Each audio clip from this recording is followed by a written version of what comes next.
Good morning, everybody. Let's see what happens today. We had so much fun yesterday that I thought I'd come back for a little bit. And I say hello most mornings, not every, because I have a real life. But I like to come in, check on the news. And if nobody shows up, then I go into a little bit of information about what's going on in terms of how things affect those with disabilities. And if not, I enjoy myself trolling the trolls and talking about some of the commentary that I get on my channel and the, constant and sameness, just the come up with a new insult already. I finally got one new insult though. I was kind of impressed with that one. That it's being renovated. My teenager can do it much more sarcastically, but the idea that, oh my God, my house isn't burning down, it's being renovated. Dude, it's on fire. Like, it might be being renovated, but we can all see the fire. And guess what? We don't need to be experts in house building to know that your fucking house is on fire. It's literally burning down right now. If that's what you want, then come out and say it. Come on, be a man. Be a man, step up and cause the revolution, or say it. Stop arguing about moral choices and other stuff. Just like it is. Be the man. You're embarrassing yourself.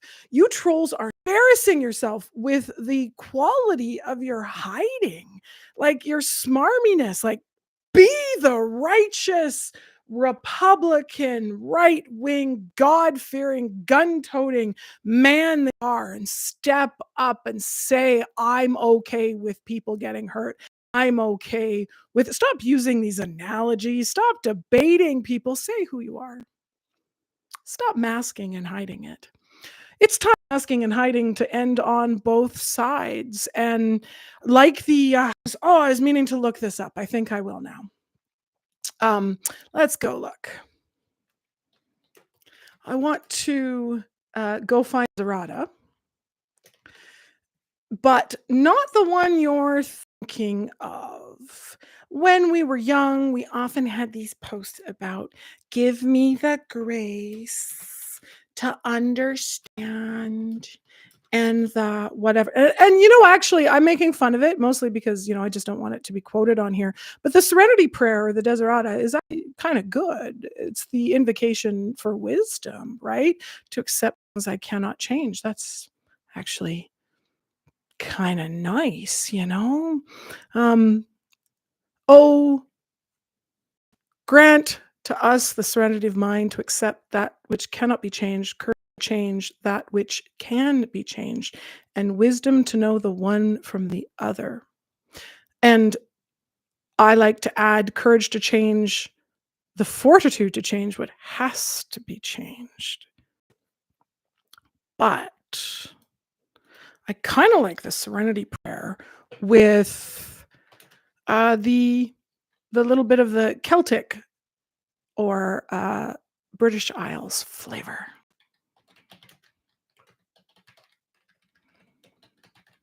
Let's see what that looks like.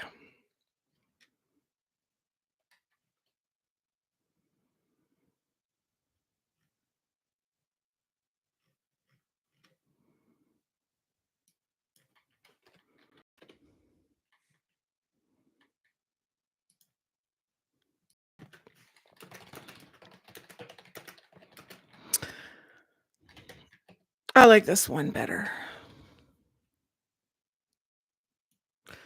May those who love us, for those who don't love us, may God turn their hearts.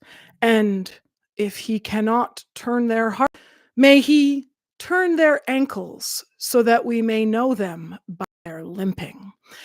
And you know what? I hope that instead of arguing all kinds of fallacies and apologetics that you don't know the first thing about, and I literally studied, and so you just sound like a toddler saying, "Oh, I didn't do it. It wasn't me," or the we just hear the same thing over and over. "Oh, I handed it in. I wasn't." You sound like a student who's cheated, you know? You don't even have any original works. The whole thing is plagiarized. And I think that the trolls should come out and just say it. They should say what they're after. Oh, no. The in Civil War, I think, is a little more dangerous than the Civil War.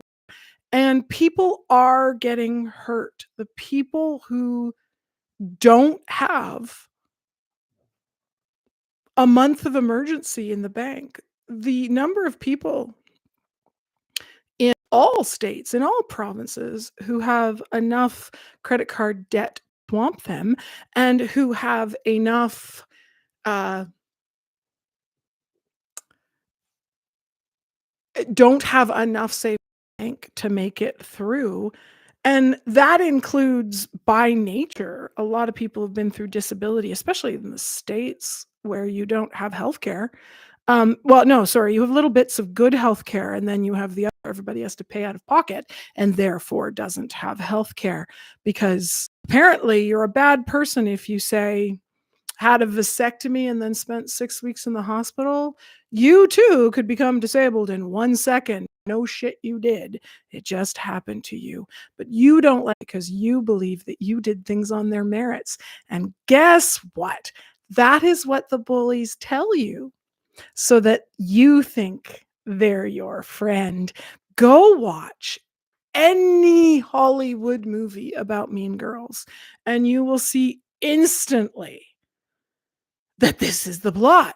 The plot includes, just like all the plots of shows include the, you know, the bad guy having henchmen that do whatever, that you're gonna every single one of these movies has a point where the friends, the lieutenants um of the mean girl or whoever or the villain or the whatever literally turn on each other and they start to fight, and either one of the good henchmen turns towards the other people or they all fight amongst themselves and the mean girl throws their so-called friends under the bus.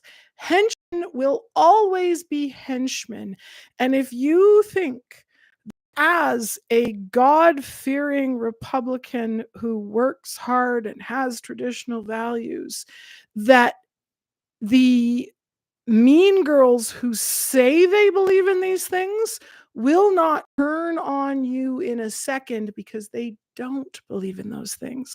Look at them. They don't believe in them at all. They believe at having sex with as many women as they want. They believe in having all the money, all the cocaine, all the drugs, all the things. These aren't the God-fearing people. If you want a solid and strong conservative or democratically and democratic but Republican government, whether you want left wing, right wing, chicken dinner, winner, winner, you need to make one. But you don't have that right now. You have a mean girl in charge, and they have sold you a line of "you're my best friend in the in crowd" more than I have ever seen in the history of the world.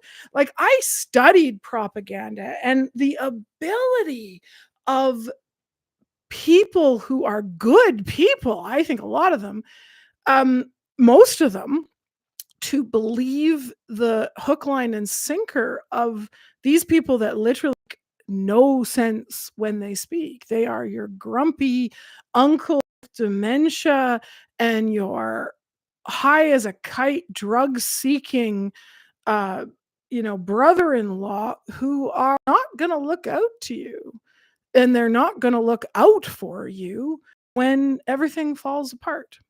So let's see if we can get up some lovely comments that I dealt with on my live stream yesterday. And this live stream's not going to go hot because I didn't put a clickbait.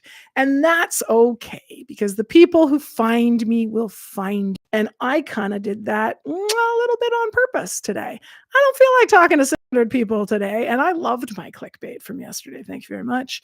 And today I'm going to try something different and just see if some of the people who are actually part of my core audience find me or not. And this good, I'm not going to spend 3 hours or 4 hours on this freaking thing because I have a life and I have a job and I have to do something with my day. But one of the things that really intrigued me most was the idea that people were really not used to speaking back bullies. The idea that we've been trained to be nice to people, but we've actually, as some older generations, millennials and Gen X, I think, were trained to be nice to everybody. And I think that was actually an abuse technique, right? We were trained to be so nice to people when they weren't nice to us, that when the bullies then turn around with DARVO, DARVO, the technique initials that are used to say how they deny and accuse and reverse victimize people, we think, oh, are we a bad person for now being not nice? And we are confusing niceness and kindness there. Kindness is about taking care of the smallest, the most vulnerable, the person who needs it most at the moment. That is not the same thing as shutting down all our emotions, all our responses, and being superficially nice to people. That is a waspy, rich, bullshit Victorian. You're still, if you think you're living traditional American values, you're wrong, because your traditional American values or your conservative Canadian values came from Victoria. You're living the Victorian. You haven't changed a bit. You thought you had a revolution. Well, you might have the body and of the skin, but you certainly haven't changed your mind inside. All those people who are still sticking up for all of that crap, you are colonized inside and out. If you're trolling for traditional conservative values, then you're not actually doing what Jesus believed. You're doing what Victoria believed. White gowns, Victoria. Diamond engagement rings, Victoria. Pretty Christmas trees, Victoria.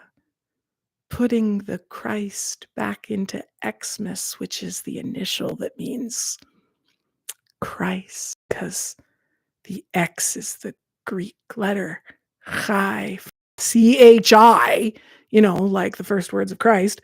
Literally, no. You know who didn't want to do that? You're putting the Victoria back into Christmas. You're putting the Victoria back into Easter. You're putting the Anglican back into your churches. Yeah, you're still just following the leads of them. If you actually want a strong conservative government separated from British colonialism, then stand up and pick on somebody your own size. Pick on somebody who is upper class and a jerk and drug addicted and doesn't care about you and picks on little people. Yeah, those two. Oh, you thought they were changing things and that it was going to get better for you? You're wrong. You'll be next. Go watch literally any movie. Go look up any TV show or movie or thing that has henchmen. The henchmen always get thrown out. You think that you're, because we're serve the villain, even if the villain would win, at the end, they always throw under the bus as the last ditch escape for the villains, for the bullies. They are literally going to throw you out next. We have to pick off all of the categories from school, right? We have to pick off the geeks and the nerds, and we have to pick off the libbies and the bleeding. We have to pick off the disabled and the retards, and we gotta why? Because then they'll only be the mushy middle, and we'll be like, yeah, that feels great. That feels wonderful, doesn't it?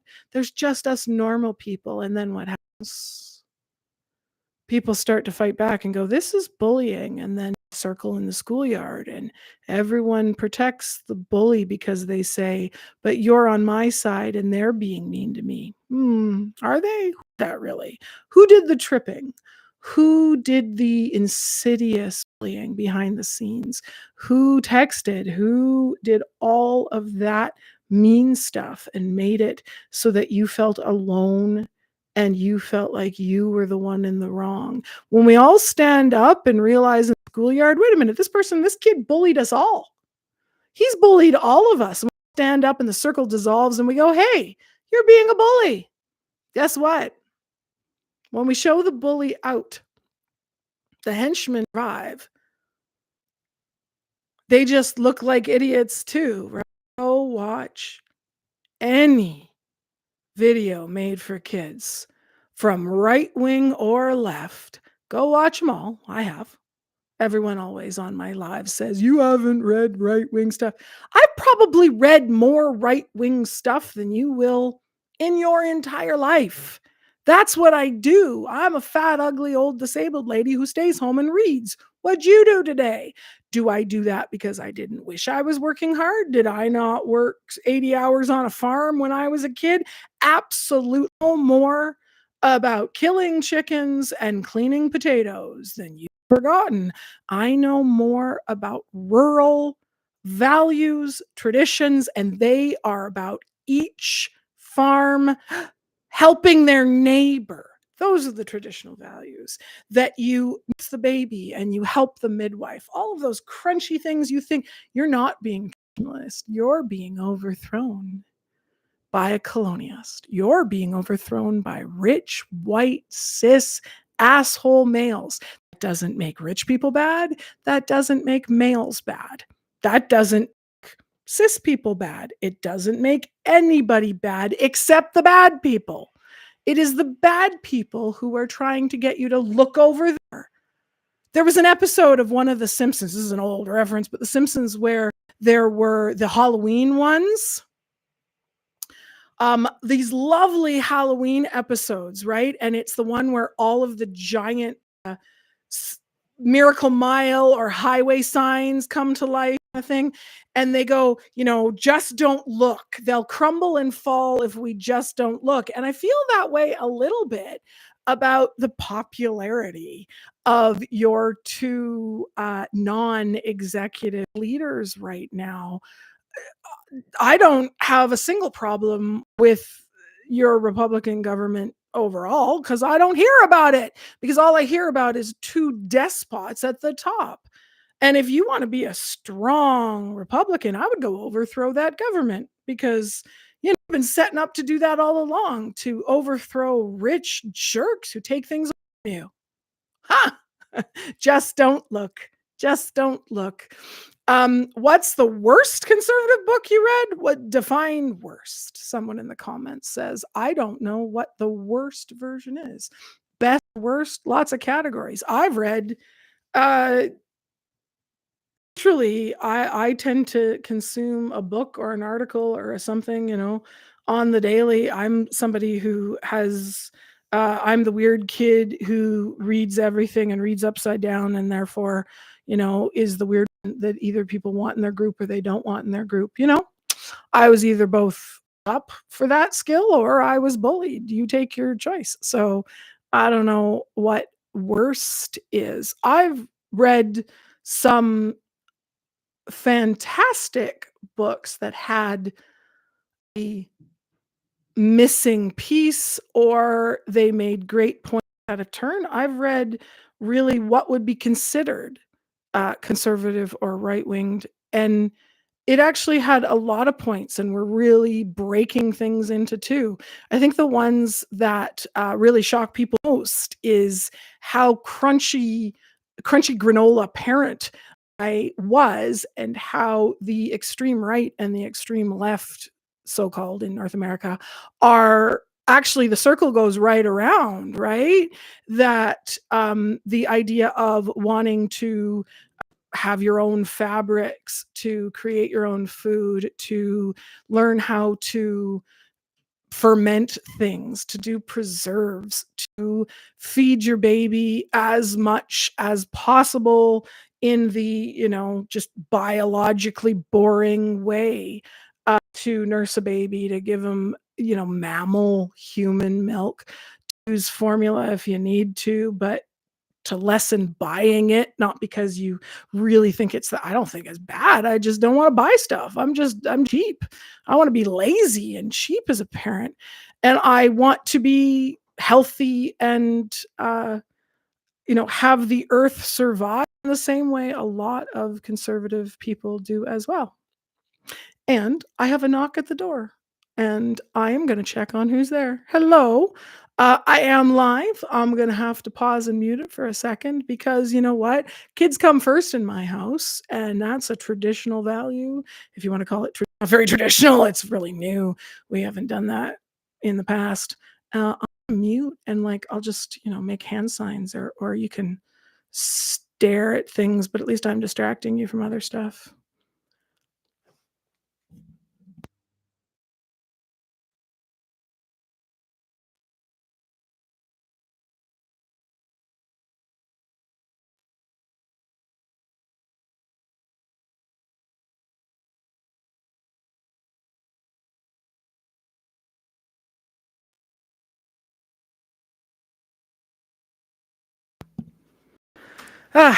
Cool. That's my mod, actually. I didn't it was the wrong person. Am I talking about horseshoe theory? I've heard it called that, yeah. I've heard it I think it's just the general, I mean, that is one of the names for it, but even just, I mean, spectrum theory or rainbow theory, there's lots of things, and no, you don't have to believe it. It's not just left wing, rainbows are rainbows.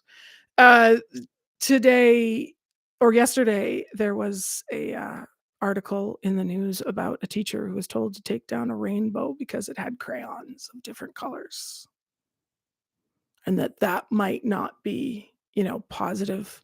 It literally said, "We're all welcome here," and or everybody is worthy. Like, good God, the games that people play. Where's this common sense that we were talking about? Common sense where things should be taken on whether they're good. And where did the where did the argument fall apart that those who believe in old-fashioned, traditional, classical, whatever you want to call them, ideas should not care about their neighbors?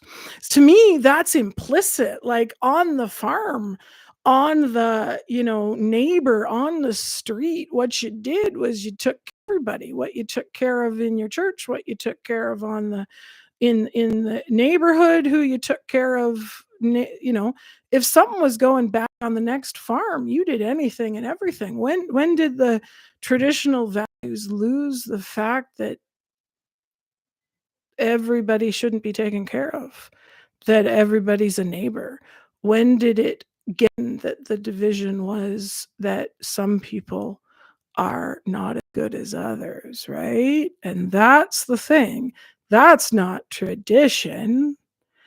That's Victorianism. You want to be a traditional Republican or conservative American, then woohoo, tell me you are a simp to Queen Victoria without telling, which is funny because most people would be like, "Oh, I hate the monarchy." Yeah, but you're literally just holding up the ideals of the colonizers. Like, it to me, as somebody who's studied the history of that and the critical theory of that, it literally makes it sound like you just believe like, doomed to repeat it, you just are falling for monarchy again. That's what you've got right now. You really have an asshole king who took it by force and has some sort of black knight at his side, black, not in the good way, who's just taken over. They're bullies. They're going to slaughter the next person. If you think this is King Arthur, you're wrong. This is coming. This Edgar the Black. Like, this is the scary crap. I think that I think Richard the Third was less of a jerk, and his nephews probably just died of the plague. This asshole king is killing people. Justin Burka. Like, let's see, let's find out. You actually have it's somebody with language. I don't know. It's nice to have somebody on here who it's not about sides. It's about, you can actually make a sentence. I was discussing the point of my channel was at the moment, um, what I had been talking about earlier on this stream. Sorry, the point of this feed was to troll the trolls. The fact that it's so repetitive, they're repeating the same things over and over again. So thank you to a couple people on YouTube. I got somebody on Instagram too who's having a conversation. You don't have to be the most educated. You don't have to be anything, in fact. I actually think some of the least educated people I know are the smartest because they're that smart without having done, if that makes sense. And I'm a Twainist. I mean, in a goofy way. I'm a Twainist, meaning never let your schooling get in the way of your education. So I confuse people, and I love confusing people. They don't know what side I'm on. Until you get to the topics where there's only one right decision, and it's not because they're on a side, it's that they show your values or not, right? And like, yeah, if values are all relative, wow, tell me you swallowed the Kool-Aid from your um, really culty background, whether it was written or whether it was family or whether it was business. It's not whether those things are good or bad, it's whether or not uh, they were culty and you had to believe everything they thought and just mimic and parrot the same things. You can be on any side of any spectrum of politics or decision making if you make decisions based on their merits. And trolls don't do that. Trolls already have a decision and they out the arguments as they go. They are just heated, and I am putting together a bingo card. We're going to put off a checklist of whether we can get bingo from all of the phrases that trolls use. What's bad about this is that you cannot argue. There is no logic. There's no conversation really to be had. Another bad news is that if you go to insults, that's what they know, and they'll just call you out as you insulted or you're insulting worse or see you did it. And so the only thing that I find that disarms the trolling is just shining a light on it not harming you and how silly or embarrassing it is for the trolls themselves. And that takes a certain amount of energy and time and skill that I don't think most people have in their days. I think most people don't have the energy, the time, the money, the language skills, the support in their family to be able to do that kind of hold a flashlight up to trolling and not accept it. Just waste their time and not accept it into your heart. And so I always say, don't take on the weight of insults that say more about the person insulting you than they ever say about you. And leave it up to people who have overhead, which goes back to, by definition, we need to take care of each other. Good for me is as simple as whether or not you hurt people's feelings, whether or not you care when someone says you've hurt their feelings, whether or not when someone says babies or little people or kids are hurt, do you listen or do you come up with another argument? And psychologically and linguistically, this is called simply the pause and respond. And I have read it a few times in my other other channels, but one of the things that I have been sourcing people to, both kids and parents and other adults who are interested, about what do I do to find some language first off, scripting against harm in my life.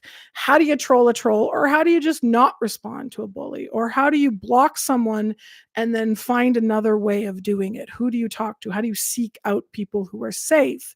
And the first resource I send people to, yes, even adults, is How to Talk So Kids Will Listen, and Listen So Kids Will Talk by Adele Faber and Elaine Maslish. And the reason I like this is because it has literal cartoons in it. And each one has a big title on it that says, instead of denying the feeling because you want them to not cry, don't be sad. Say, do be sad.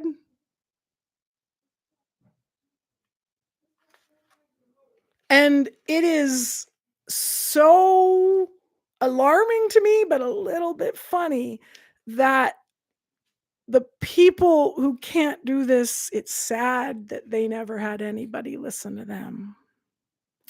But it's also a little bit funny that it's what they want from other people, but don't know how to give. Learning to pause and take care of the youngest and the smallest person in a feed, in a room, in the world, in your state, in your country, to not push your friends under the bus because they're after you. Those are literally the things I look for in trolls, in bullies, and in governments, about whether or not they fall, at least on the surface, towards good or evil. Good and evil look exactly like each other. They have to. They have to look precisely the same. Because package was detected at your front door. Cool. Alexa's on it. The people who are attempting bad things and people who are attempting to do good things have to look exactly the same. That's a bit of horseshoe theory itself, for somebody who commented on that. The idea that it actually circles back around and has to look the same with a little gap. I think that's what you're getting at. I have heard the term. I'm just making sure. It might, I don't have that term. I believe it's a philosophical term in my head completely, like every little bit of it. But in terms of critical theory, which is slightly different, it only matters to academic dorks, though. So if you're not an academic dork, go.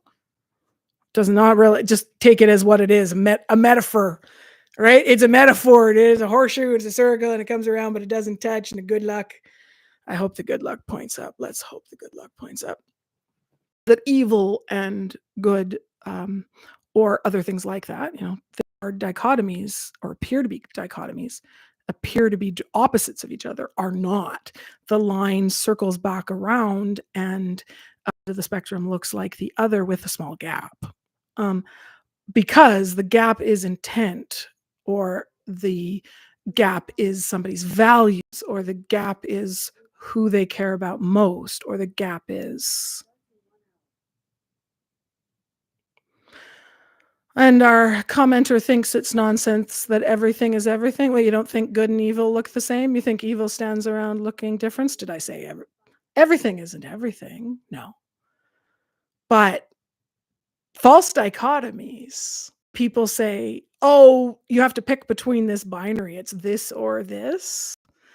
They're surprisingly come around. You'd be amazed how much the ends look like each other and have made a big mess and are yelling at each other, right? That the people have to be right rather than actually decide each point on its merits, right? I mean, the whole system in the States of bills going through because everything's good about it, but then there's one shitty piece of whatever legislature put in there, one piece of law that's crap and you can't sign off with it. That's what I think that most people are doing with their binary thought about the world. They're going, it has to be this or this. Well, a lot of you people have been trained to think not in gray. One, it protects people. It protects people from the abusers, people and horrible worlds in their life. It protects them from thinking more. It protects them from arguments. It protects them from feeling bad. And it really comes down to being unable to look at the complexity of the world, often comes down to not being able to tolerate the discomfort of psychological difference. But instead, a lot of people are trained to hurt people with the psychological difference. And that is to me a fascinating circle, a fascinating irony, a catch 22 that people who can't tolerate their own emotional difference or their own cognitive dissonance, their own internal emotions make them feel uncomfortable. So they, as an adult, react like a toddler. I don't want to hear about it. You're lying. You're mean to me. And I go, though, that's what a 3-year-old says. But toddlers are not allowed to respond that way. Have you noticed? Have you noticed that adults are allowed to respond like toddlers, but toddlers, little kids get in trouble for responding like little kids? Words are distinctions. Words have meanings. Words flow in meanings. Words don't have multiple meanings. Words are just nouns and absolute. Don't tell that to the English majors. Don't tell that to the words.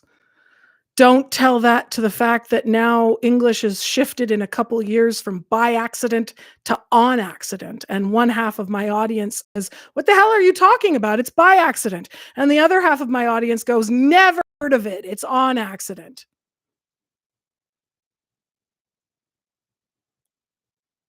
And the fact that people want to ignore that they, them has been used as the singular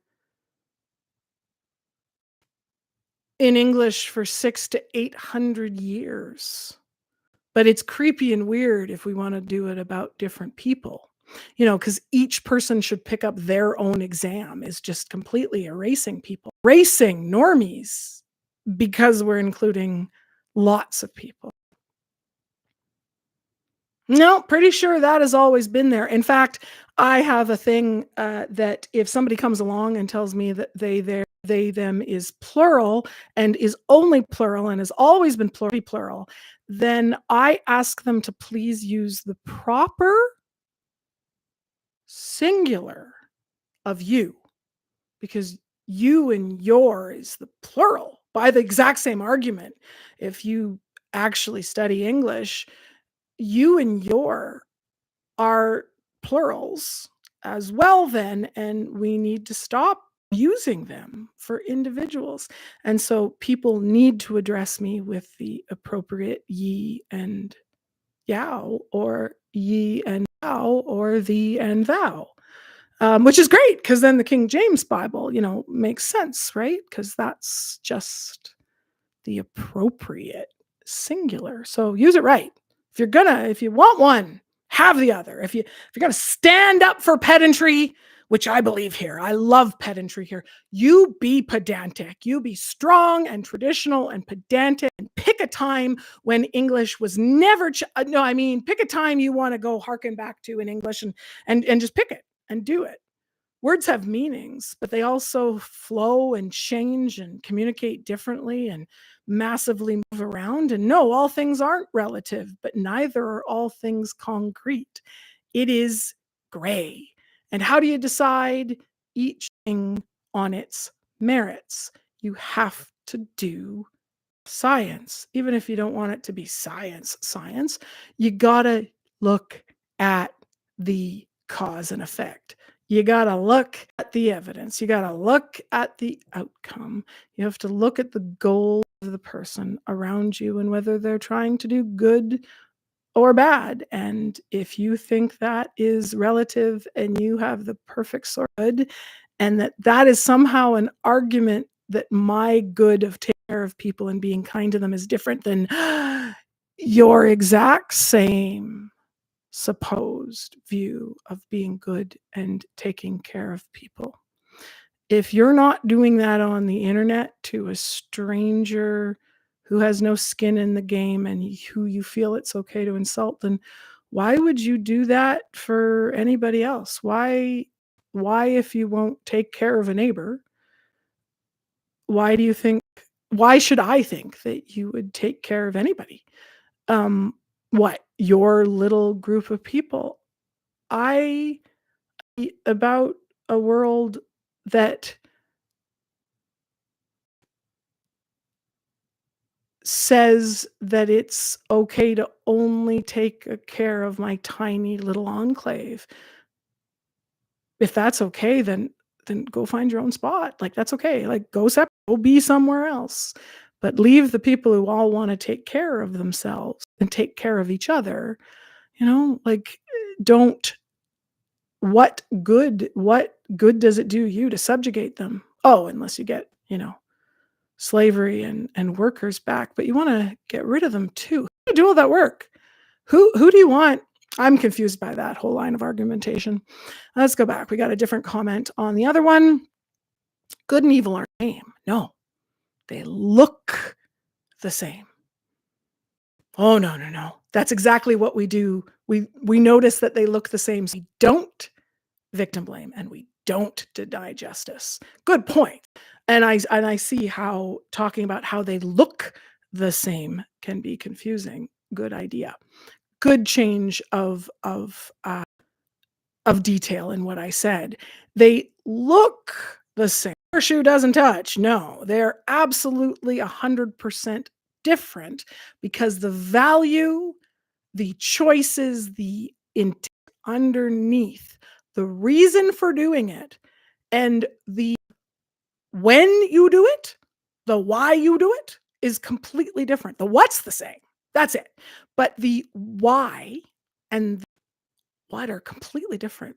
The why is for that person or group's end, for evil. They only want for themselves and they only show the things that look like good, like being nice and being cleaned up or being professional or looking like they give to charity. Recently in my area, we had a something I it's not the worst kind of evil, but it's, just something that I think most people can agree. We had an organization, a business here that took loans for commercial business, and they embezzled $50 million from that commercial loan company, from a bank, not a bank, one of these funders. And they did it so that they could pay for their houses, they could pay for their things, they bought Rolexes, they bought a Cartier necklace. And then they gave to charity. They were the top funder for one of the marathons, the Toronto Marathon in the area. It's almost as big as the Boston. Boston's bigger, but you know what I mean? Like, it's our big damn the Toronto Marathon. Think of what you know about like the big ones in the area. And like they gave to like, oh, what were the other charities? Oh, they were just in all the news. But you know why? They gave so that they'd be in the news. And when people weren't looking, they didn't give to charity. They didn't give anything to anyone. They stole it, in fact, from people, right? And then they said, "Oh, but look, we can't be doing bad because we did charity on the surface." That's what I mean. That surface. What's intent underneath? What did they want to keep for themselves? Pretty things on the surface. People, smooth operators, people who smile and look like they're doing you a favor, say the right? That kind of like the person who will stab you behind the back even while complimenting you to the front.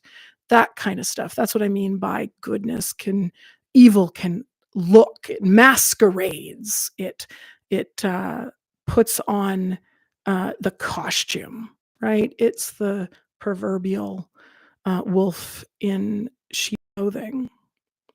But we also need to know about sheep's and wolf's clothing, which is victim blaming and stuff like that. You're absolutely correct. That when victims get loud or hit back or scream at somebody who's undermining them. I was in a classroom with a child who was on the autism spectrum who had been mercilessly bullied by proxy, as in, we never touched him. We got I'm not touching you thing. That felt what? Like when you were in grade 3 with your brother in the backseat of a car? Like, why are we letting grown adults and governments get away with, but I didn't touch them? Dear Lord, this kid was being tripped by something, move the chair, do the thing. This kid had his stuff taken away. He turns one way and we take away his stuff. That's psychological fucking torture in a classroom. Stop it. And when the kid lost his shit, he got in trouble. And the adults saw him lose his shit. What they did was shut him down over and over.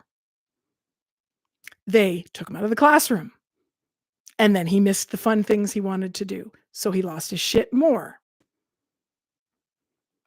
So they had to take him to the small room. He was put in the small room and he started to throw things. Because remember, you're the adult who has more skills. He's the kid with what has been labeled a learning delay. So why are you asking? Should he speak up? You're the adult. You speak up. And the teachers took everything out of the room. And now that he had nothing to do, he hit the teacher.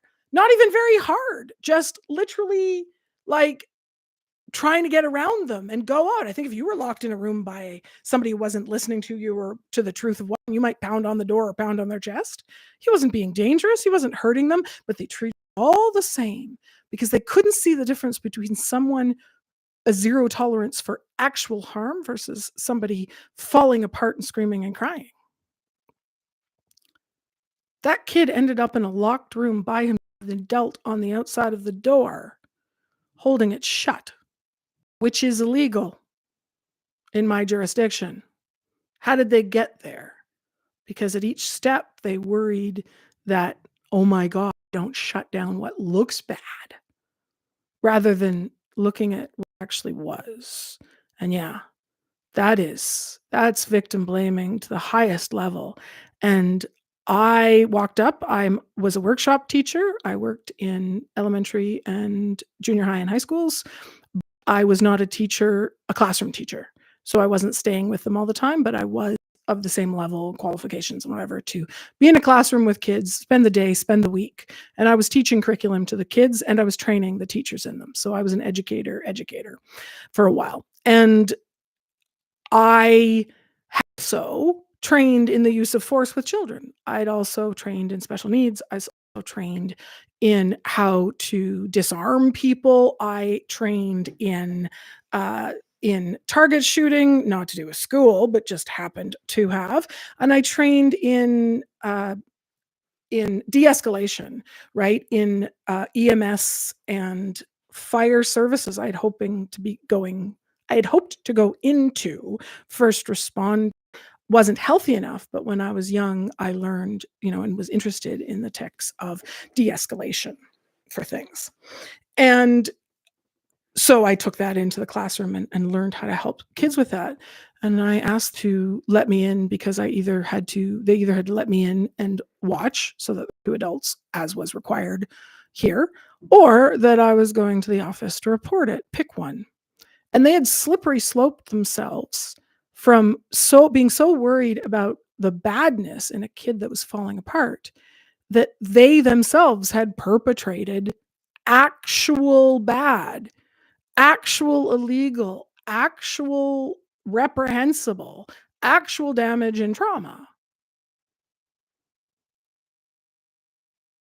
And that kind of microaggression thing, but I was just responding, is, yeah, victim blaming can get really bad when someone's not listened to. I mean, we hear about that all the time in in much worse circumstances.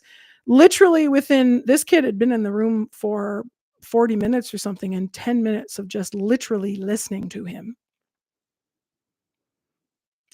The intent was clear that he was falling apart and had been hurt and was losing his mind and was screaming. No one bothered to simply get 2 sentences from each of the kids. Get a report, right? Just get the facts. After that, I asked him for his side of the story. I don't have to agree with him, I don't have to believe with him, but I asked everybody involved at the moment that are the kids for their side of the story. They can tell me everything they want.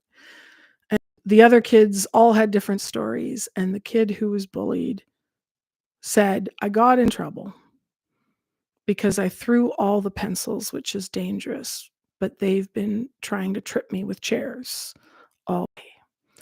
And all the other adults were just about to go. But that was, and I went, "Actually, in terms of intent, throwing pencils, you were somebody who was mercilessly hurt all day today and presumably for weeks beforehand.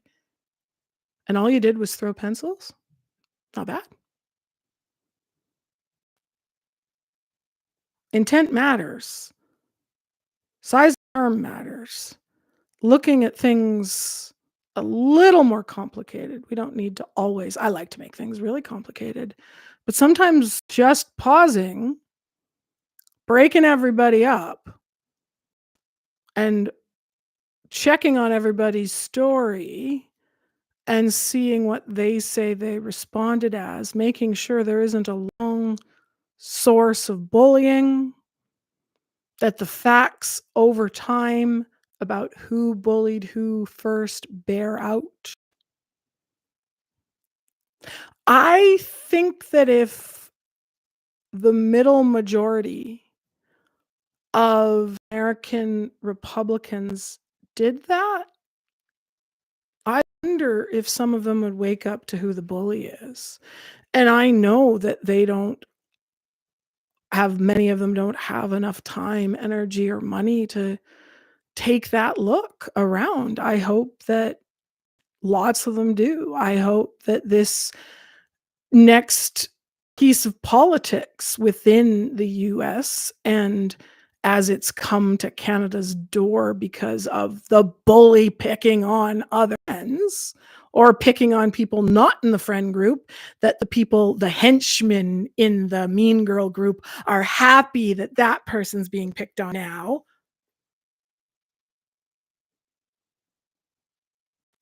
Why are we picking on another group at high school? Why? Why do the mean kids do that, and why do the henchmen put up with it? I think a lot of the majority middle, both sides, any side, not sides, just a bunch of people in the middle, working class, do enough if they looked up and went, "Wait a minute, you know what? I'd love to get back to debating between Republicans and Democrats. I'd love to get back to debating about which party should be in government. I'd love to get back to saying that the premier of Ontario, equivalent to the governor, everyone keeps calling him the prime minister." And I'm like, no, no, don't you? No, they're confused about which things we have. So president to prime minister, and premier to governor, the head of the state, as it were, the head of the province. Ford, Premier Ford, he's an asswipe. He's cut everything. He's a jerk. Why does he sound like he's with it? Because actually, I thought of something in times of dealing with a bigger bully, somebody who's a big fat bully, and he is like, and he said that about himself. I'm actually kind of glad that, the conservative, simple, straightforward, because the workaday guy is actually the one who's sitting up and going, "Yeah, no, I'm a workaday guy who's a jerk.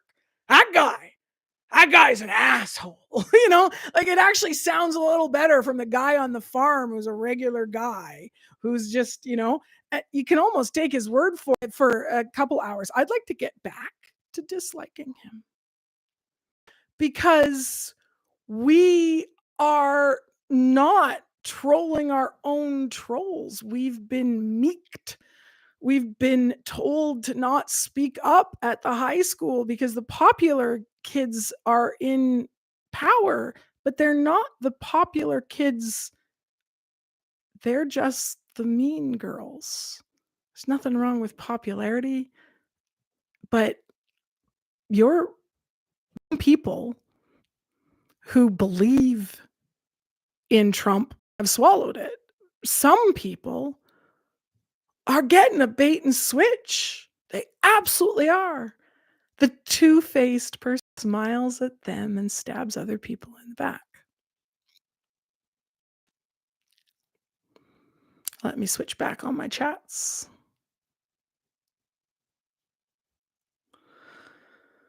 Ah, oh, I've got lots of people on Instagram today who are chatting back and forth streams, but we got somebody who can write a sentence about stuff, and we may disagree or agree on specific points, but that's called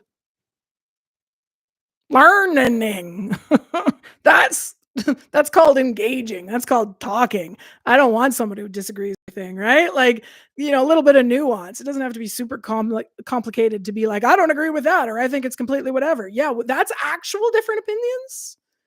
The YouTube, I'm going to put the YouTube up for you. That with the feed, I tend to combine them into my thing later when I turn the live into something. But I may just leave live comments right up there because we've got a commenter on my YouTube today that like that is what debate is. That's what conversation is. That's what argumentation is. That's having a different opinion. Deciding that somebody should live or die is not an opinion. Believing that some people aren't welcome and therefore we should protect the people who are, the oppressors might feel oppressed. No, no, we don't have to be nice to bullies. We just need to not continue to be mean after we've stopped them from bullying. And that's the difference between the use of force or the use of argument or the use of revolution for peacekeeping versus becoming that which you hate, right? A lot of people, they go, well, we can't, pacifists can't fight. Bullshit. Pacifists are peacekeepers. In fact, that is a long-standing tradition in Canada. And the difference between proper peacekeeping and shitty policing, good policing, bad policing, they run the gamuts all over. But good peacekeeping is about using exactly only the amount of force or negotiation or change or disarming that you need, and then being able to immediately after that, even though you're riled up and got all of that adrenaline, you have enough control and discipline to stop the minute the thing has stopped, the bad thing has stopped. And that takes a lot of training, wherewithal, care, love for everybody, love of neighbors, love of people, but it also requires that you learn the tactics. You have to learn how someone else might be violent or hostage taking without believing them. And that's what I mean by same. They're same, but they are not the same. They do not touch. But a peacekeeper with a different intent and a different choice because of that intent to stop using it. When I use force on a child, I have put kids who are threatening to kill people in headlocks. Gentle parenting or gentle teachering is not about the fact that I'm passive and never respond and I'm nice and I'm sweet. I have literally had to save other people's lives by holding kids down with knives. And my aim is to only control the knife, not to control the child for the rest of life. And the minute they come back, they can be calmed or something. And I'm looking for those things. I'm not looking to escalate any of their responses. I'm looking to calm them. I stop too. And one time really stands out. The entire time that I had to hold on to that child, they were yelling, "How dare you hurt me? My legs hurt. You're hurting my neck. See, you're the one who's doing it." And I go, "I know. I know. I am in fact hurting you. You're absolutely right. And I will give back your body the second you stop threatening to hurt other people, as you have control of your body. The only reason I'm taking control of the situation is because you are going to cause harm to someone else." And the minute that kid was back, I didn't get all riled up and go, "Well, now you deserve to be punished. Now you," quite the opposite. I simply stopped. And if I couldn't master my own emotional or physical responses, then I have to leave. Then I have to tap out. Then someone else needs to come. And that ability to put hardship, difficulty, violence, adrenaline, anger down is literally what I was talking about at the beginning of this feed. The discipline to not have things that are thrown at you, to get angry and throw them back or throw them at somebody new, down, is another way of saying having the ability to deal with your own emotional discomfort. Discomfort tolerance, emotional tolerance. So to me, when people talk about dysregulated other people, when they talk about the other people losing their shit, you know what I'm thinking in my head? I'm like, it sure sounds like these adults are complaining about how hard they're having it and how dysregulated they are that they can't stop yelling. And I go, really? Why are you downloading onto the little kid with autism or the little girl that's bullied? If you can't, why are you asking them to be better at regulating emotions than you are? And it sometimes makes me go, do you use the word snowflake because you are so afraid of the fact that you are one?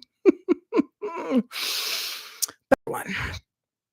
Am I engaged in public health advocacy? You mean within a formal framework besides yapping my ass off here and besides teaching it?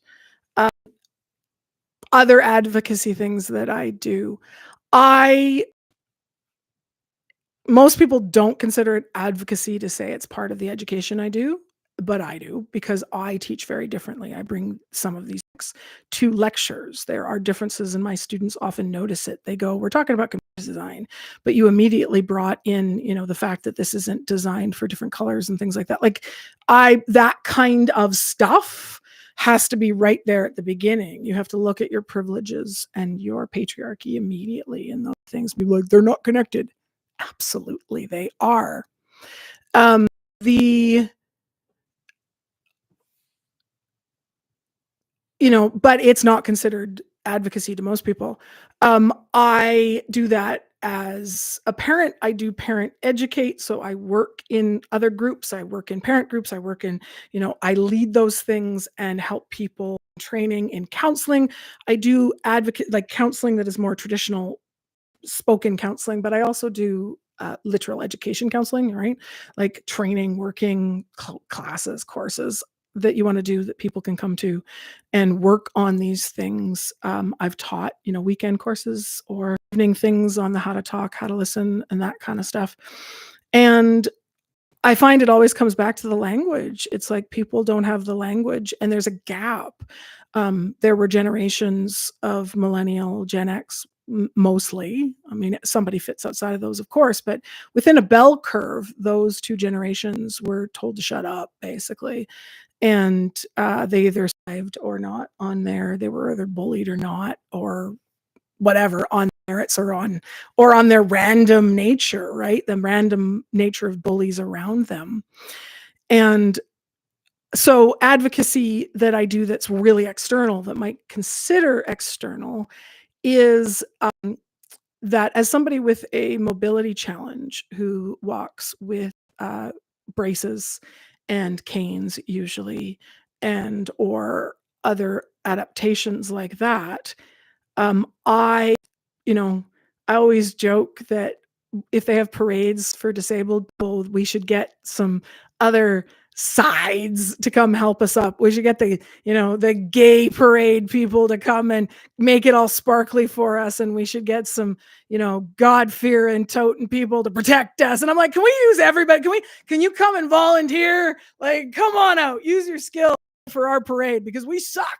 We're too tired to organize it and we're too sick to walk in it. Can help out a little bit.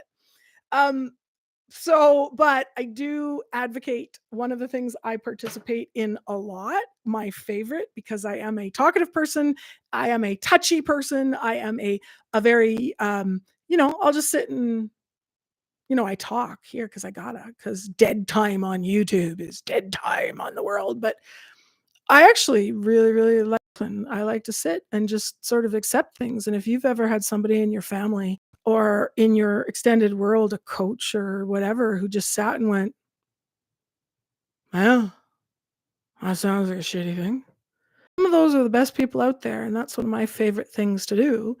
And so I advocate with groups that are um, spare mom, or we have lots of groups in Ontario that are free mom.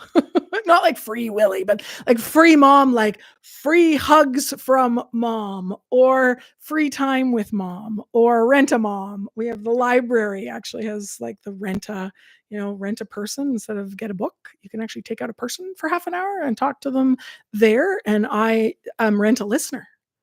So you can just hang out and listen. I volunteer in clears centers and things like that, stuff that we got around where you can come and get support from another parent to talk about stuff and things like that.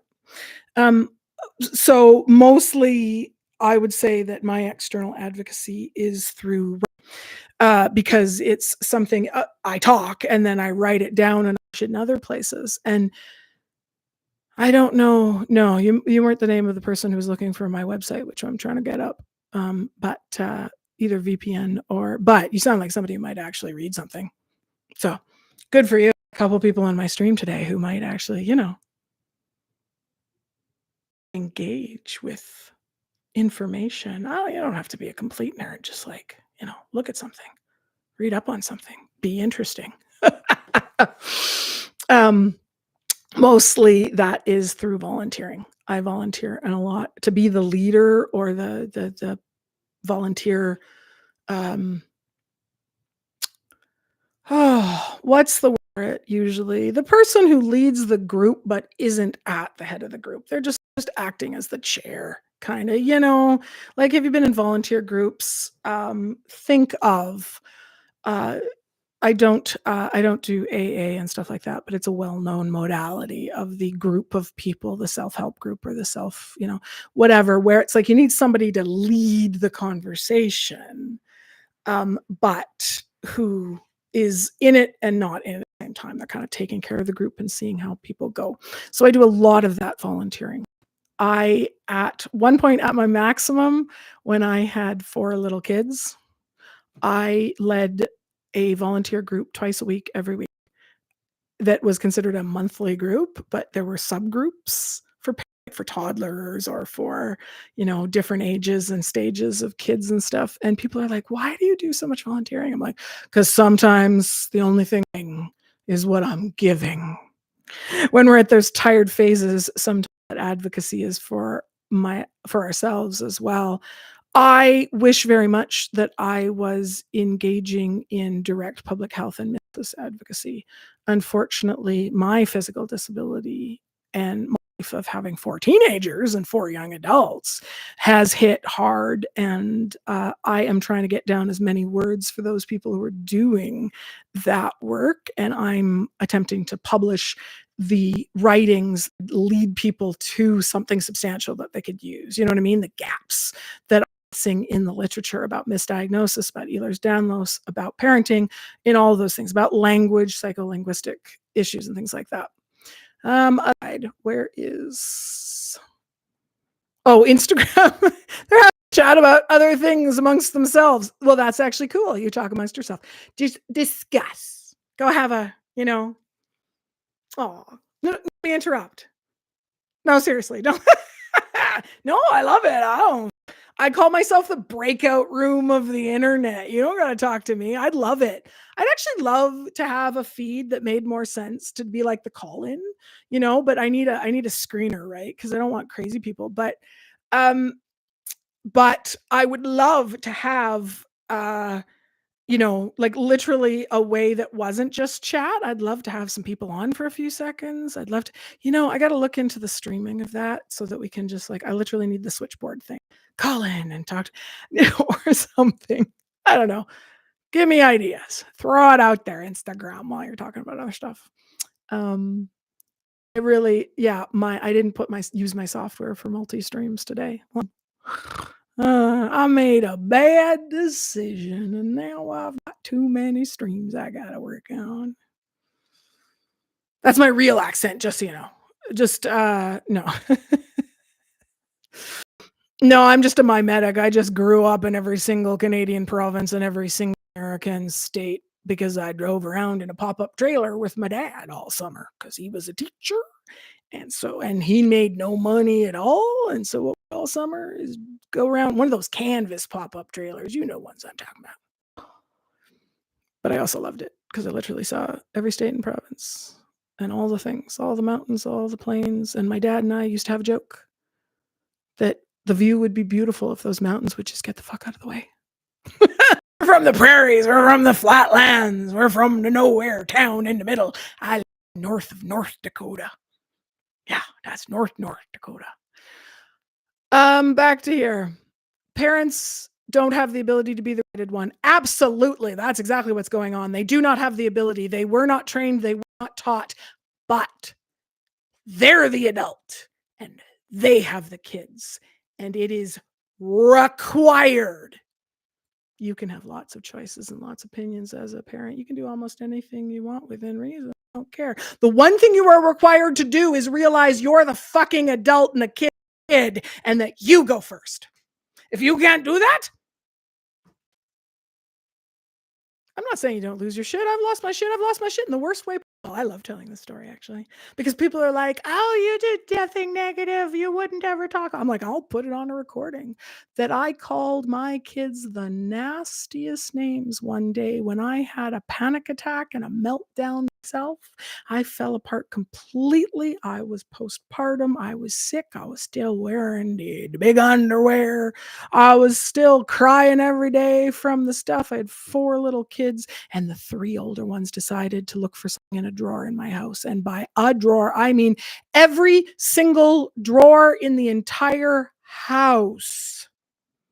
They emptied it and dumped it on the ground. I'm talking the ones in the garages. I'm talking all of the ones in the kitchen. I'm talking all of the clothes. Think about how many drawers you have in your house. Just go through it in your head.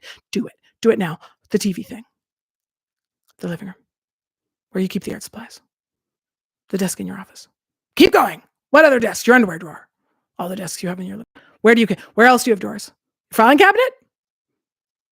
Your papers? They get upstairs and they empty your jewelry cabinet, the medication drawer, every single little drawer of the house. And I walked up the stairs, saw that it was everywhere, and I started screaming. And it is the one time in my life that I called my kids not, I am mad, I'm annoyed, but actually yelled, you are.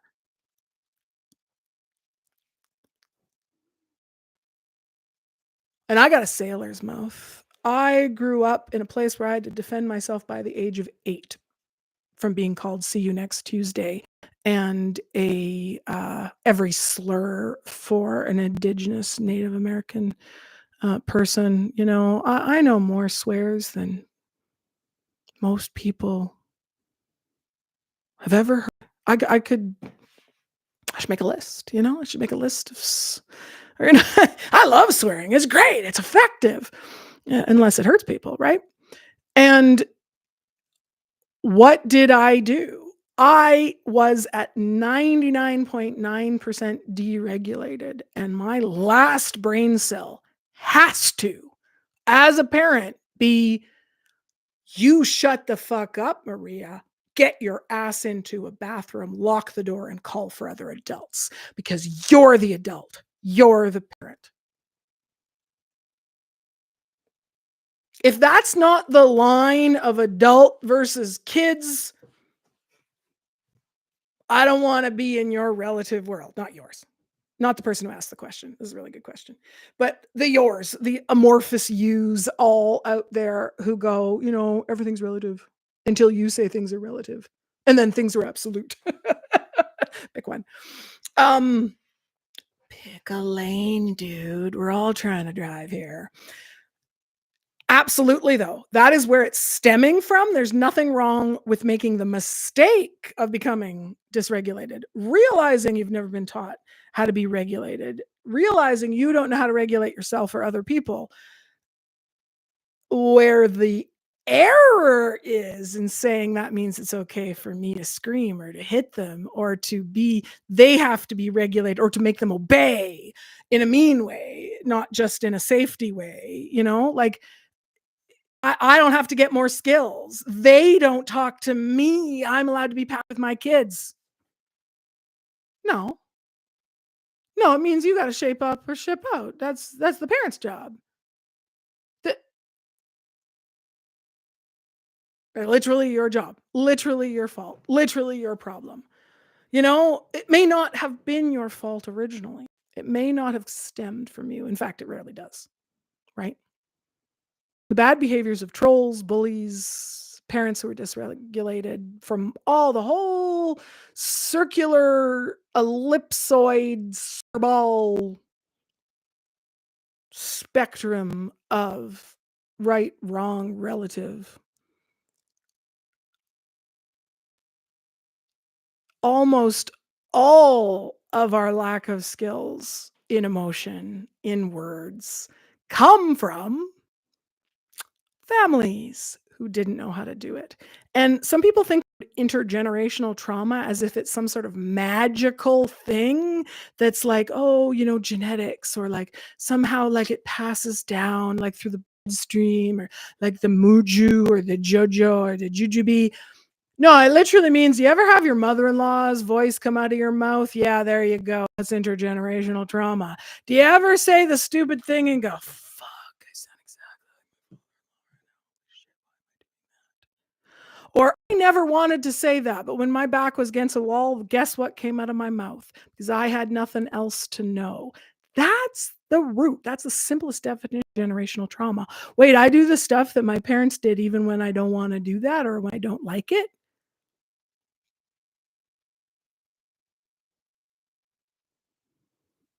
We need to break that cycle and change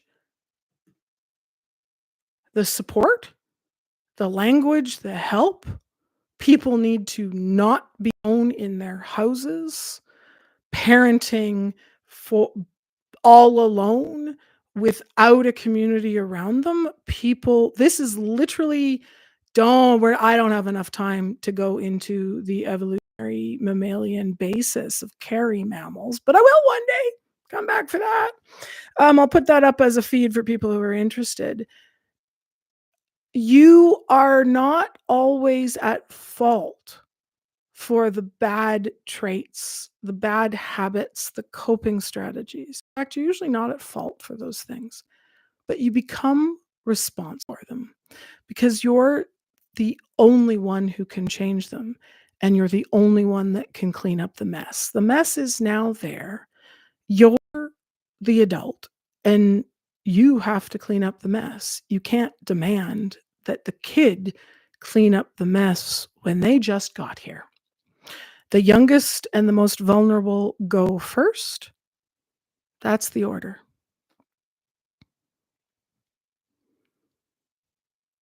We take care of people in the order of their need, which is the exact reverse of what we believe is the merits of North America, which is everybody gets what people earn is what they deserve, not what they need is what they deserve, what they want, or given by their rich daddies.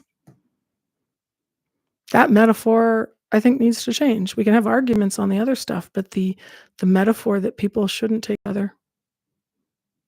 Some people are better than others. Those are not metaphors that I've ever had installed in me, and I'm really glad because my arguments, my values stem from a change of understanding. The bad news is for parents, when I talk to them about changing intergenerational trauma or deeds that was left you or dealing with your own crap, is that the bad news is that that means to give yourself something you never learned or were never given. If you weren't given emotional resilience and care and love, then you have to give that at the same time. If you became a bully or threaten to become one or feel like you don't want to become one, then you have to give yourself all the things that you needed as a parent, as a child, the things you needed, or as a younger person that you needed. And now you have to go and seek them out, knowing what they are because they were never given to you.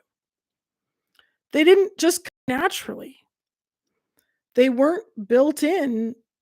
And at the same time, instead of having that healing happen in your adult life when it's only you, like we don't take that on usually, most people, I hope that'd be really cool if you did.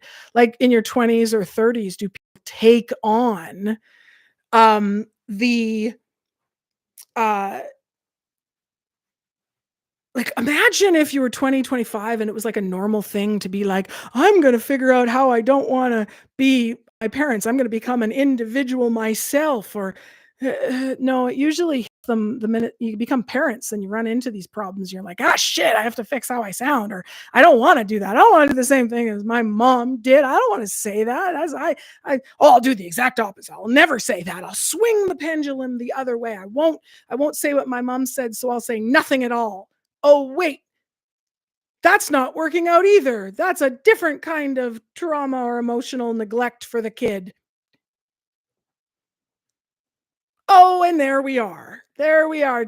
Pass that through a couple of generations of people. And what do you got? You got a set of people who all yell at each other at the internet because some were trained into neglect and some of us were trained into bullying, shutting down, me, and some of us were trained into both, and only a few of us were trained in neither. We weren't given those skills and gifts and education as younger people who are more flexible to learn it. It's you have that installed all the way down in your firmware as a human and believe it. If it starts in your childhood, right? It's very hard to learn to love yourself if you never felt loved. It's very hard to believe yourself worthy or kind or if you were never given it, right? I know people who struggle intensely, constantly with being the best people in the world, but their self-esteem is just shot like scatter shot, 2 buckshot load, as we used to say on the berries. 2 buckshot load, empty the whole shotgun into their hearts. They don't believe that they're worthy if they cause discomfort to somebody else or make somebody else sad, even though it's a sad thing, like even telling somebody just a bad, sad thing. They feel like bad people. They're the monsters for making people sad. And I go, why? Because you told somebody they're cat. Like that's you being nice. You faced up to it. I'm amazed how many great people there are out there who are just they don't believe in themselves because so much was taken out of them so that they would stay they themselves from the damage, the abuse, the harm, the meanness around them, rather than the world saying, "Hey, that's not you. See the meanness? It's coming from over there. Yeah, see, it's them. Yeah, it's them." Niceness and kindness again. You have to point out the bad things, and you are not a bad and for pointing out the bad things.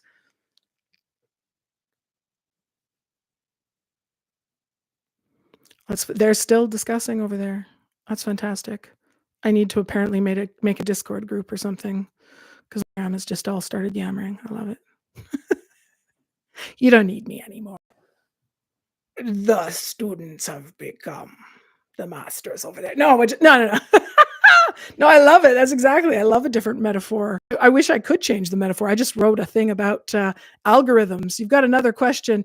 Justin, you've been awesome. Thanks for being my guest star on YouTube. And then everybody else is like, they're doing a group project over there. And then we've got the kid in the classroom who's like asking question after question.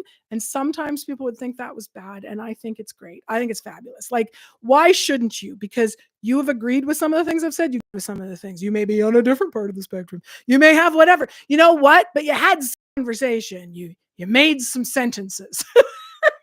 Let's put it that way. And you didn't bother. You insult me with the tip of your debate. You know, good points. You can completely disagree with me. I love being disagreed with. That's different than being called a dump truck. You know.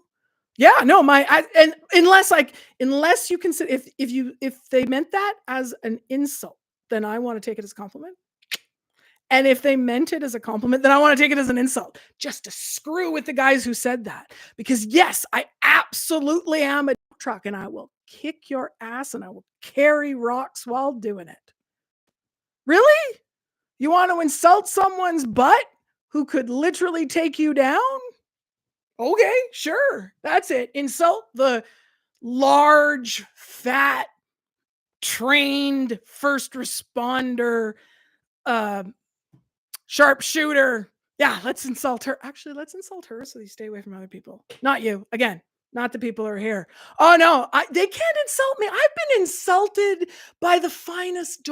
I've been insulted by the finest professors of the land and other lands. I've been insulted and gaslit by people that would wipe the earth with you because they're assholes too. And what I've learned is it's not an insult if it's not a bad thing, you know? Like, go have a girly day. If you want to be girly, why? Because girly is bad. Do you want to have a pink day? Go, is it Wednesday? Are we wearing Wednesday? Pink is Wednesday. Do not hump the back of the dump. I literally was construction lead. I was the wet lead. Hey boys, you want some insults when you're the wet lead? There's the carpenter, dry lead, wet lead, right? Right. If you've ever worked in construction, that's what I did. I did painting, spackling, mud. I did all that shit because it's the same as doing icing. But no, actually I had ice because I knew how to spackle. I did more construction by the time I was 20 and I know like all the manly men. I'm like, I'm more manly than you are with the boobs and the thing and the stuff. I'm more manly. I know more. You want to talk about quarter inch versus what you want to talk about the screws and the thing. I own a screw and bolt gauge. That makes me pretty damn manly. And you know what? I have a huge butt. Absolutely. I got it from my grandma. We used to say that you could serve tea on Sophie's ass, and that's only an insult, not a compliment. Because being able to serve ass on somebody, really? You want to have, how many men out there want to have sex with a sack of bones? I don't know. Like, maybe they do. Maybe that's what, to each their own. Construction requires large tires, a big back end, and more horsepower than your little shitbox four-banger will ever have. I'm sorry that you feel offended by my being strong and tall and able to do things. I'm sorry if that makes me more manly. Yep, absolutely. So like I said, if it's an insult, I'll take it as a compliment. If it's a compliment, I'll take it as an insult because that distracts people. It confuses people. I just like to be, out of there. And it also means that those of us who have been bullied or those who are being bullied now have that witty retort, right? You have that joking, sarcastic way of getting around it. Unfortunately, that's not the best way to shut down in schools right now, but it's a good start. And mine is the sarcasm. My kids have all learned the, oh no, oh no, I'm not cool. Oh, did you hear? Oh my God, I'm so unfashionable. What will I do? Thank you for telling me. Oh my God, I didn't know. Right. Or my other favorite that I respond with, where people like, the, oh yeah, that's ugly. You're ugly. Whatever. You go, oh, thank you. Thank you for finally somebody noticed. Right? Just like over the top. I mean, not everybody can do that. I do that to protect the people who can't protect themselves at the moment. So you got to head out. You got to head out. Thank you for having me. Try the veal. Yeah, exactly. No, I actually love, like I said, I really wish, I think I like the old fashioned. Wow, I'm old. The old-fashioned Twitch streams, like I'm an old-fashioned what? No, yeah, no, I'm a complete computer nerd. I'm an old lady, but I'm actually more like I just suck at games, but because there's something like I'm the Discord, I'm the BB edit, I'm on wherever, I was the nerd who sat on the computer hanging out with people on the phone for 17 hours, and I lived in a 2 telephone line home. We weren't rich, but we had 2, so we could have a modem and a phone, so we could do both. That's basically live streaming from the 90s there, right there, isn't there? Yeah, that's the live streaming of the old people. We used to do that in my day. I used to live stream by using a really long cord on the telephone. No, I've been a nerd in every era and every day, and that's why I love the kids these days. I think they're better off than I was. I think I grew up in a shitty old part of the world and time of the world, and I'm glad it's changing. I mean, there's some definite, these people aren't getting what they want to be mean.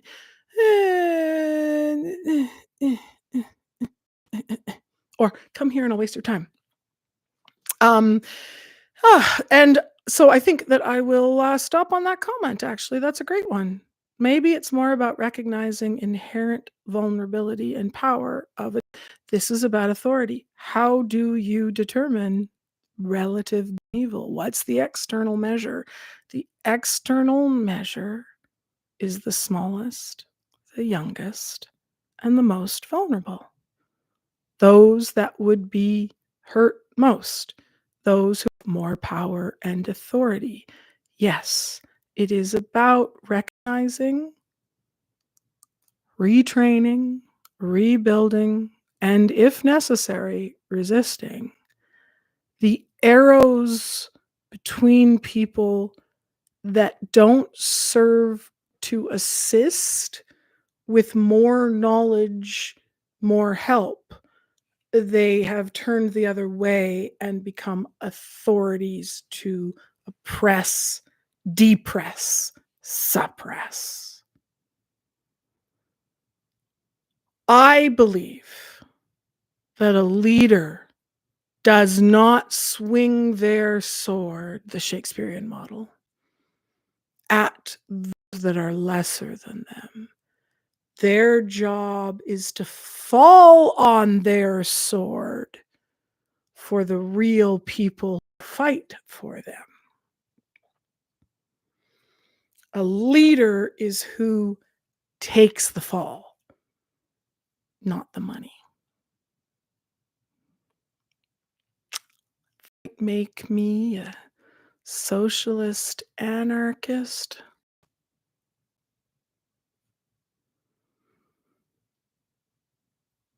But that might be that things are so far skewed that we don't recognize that just makes me somebody who tries to be a good person.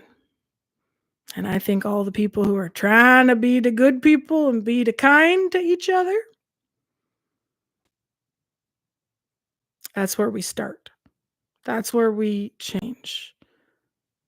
That's where we listen, we pause, and we hear the other side. Someone doesn't do those things, they're not ready or willing. Enter a conversation, a debate, a change. That's a pretty good indicator that they think there's only winning and losing. In the metaphor of business, I'll use the famous phrase, Y'all are fighting over slices of the pie and not realizing that we should make more pies and then learn other people how to make even more pies. So head out today, make yourself a pie, share a pie, make some more damn slices, make a whole platter of church crumble that people can just take the scoops they want, share them, the values and the left bleeding values together. We could just be nice to each other, but we could be kind to the people who are kind, and we could show out the bullies who are showing out bullies. No, we don't have to be nice to people who have already known that they're not going to be kind to us. We can be not jerks, but we don't hand meekly with their definition of be nice. Go out there, cause some shit, cause a ruckus, do it appropriately, but do it loudly. I'm thinking of making this live series. What do we think? I'm just going to put a thing across it that says fat, ugly old lady has been on the internet. Burn her. That's what I'm just going to do. And I'm like, no, I wasn't talking about witches. I'm talking about like roasting me or whatever. I don't know. I'm just thinking like I should go with it. The thumbnail from yesterday's went up with me going, and I'm like, let's just scroll with it. Let's roll with it. I think it'll get views. I think it'll be fabulous. I'm just going to look as bad as possible. I'm going to be pretty and ugly at the same time, confuse people, and maybe I'll get clicks. Because as Justin said, construction always requires dumping. It requires digging out the bad hole. And I hope that today you take care of yourself, that you have some gentle hugs from somebody if you want them, especially if your skin hurts or your brain hurt today, that you say thanks and I love you to someone in your family, and that you live and find something that's truth today. And I hope somebody listens to yours. I will be back tomorrow with a safer stream for teens and youngs and calmers and quiets and people who are listening out loud with their toddlers. I mark those as safer stream, and I do mark them as safe for kids. We talk bullying and stuff, but we keep it's the PG-13. Doesn't mean we don't go wide with topics that really matter, even to younger people.